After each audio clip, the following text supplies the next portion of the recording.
Someone in your life has done this to you. Maybe they're doing it right now.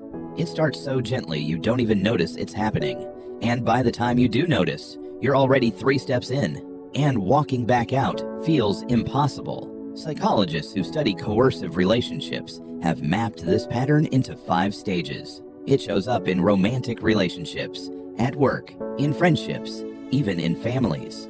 Today, we're walking through all 5, so the next time someone starts stage 1 with you, you'll already know stage 5 before they get there. Stage 1 is the appeal, and it feels like the best part of the relationship, which is exactly the problem. The manipulator studies you before they ever try to control you. They notice what you're insecure about. They notice what you've never had enough of. Attention, praise, someone remembering small details, and then they hand it to you, generously, immediately.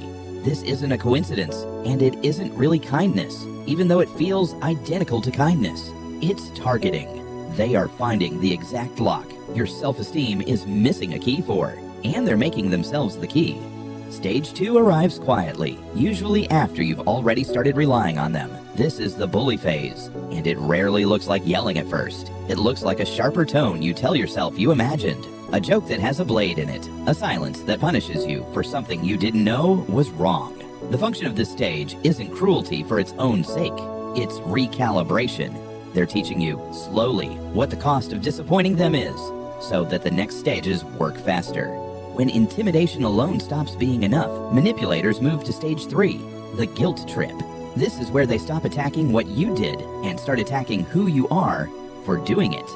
After everything I've done for you, I guess I just care more than you do. Notice the shape of these sentences. They're not arguments, they're verdicts. There's nothing to respond to because they were never really asking a question. The goal is to make your own conscience the thing keeping you in line, so they don't have to. Stage 4 is the one that confuses people most because it looks like the opposite of everything before it. The manipulator becomes small. They beg. They cry first before you even said no. This is the plead phase, and it works because it scrambles the role you thought you were in. A minute ago, you were the one being hurt. Now, somehow, you're the one who has to decide whether to be cruel enough to walk away from someone who's apparently falling apart in front of you. That confusion is not an accident. It's the entire mechanism. And if none of the first 4 stages work, if you actually hold your boundary, you get stage 5, the outrage. This is the tantrum. The old fights drag back up out of nowhere. The accusations that don't even need to be true, just loud enough to make staying calm feel impossible.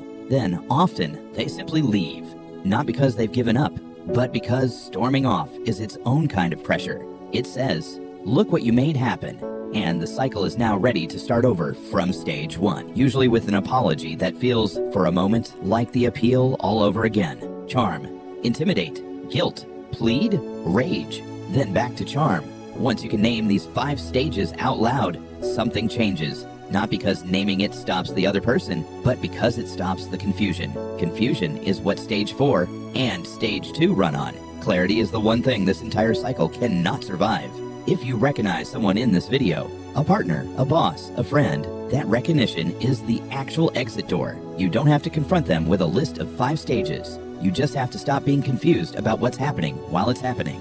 If you want to go deeper on this, Robert Cialdini's book, Influence, will help you. And there you have it, 5 stages, fully exposed, courtesy of one very observant stick figure who has clearly seen some things. If this saved you from at least one guilt trip in the future, do him a favor, hit follow, because apparently he's got 4 more stages of human nature lined up, and he's not getting tired of explaining them. See you in the next one.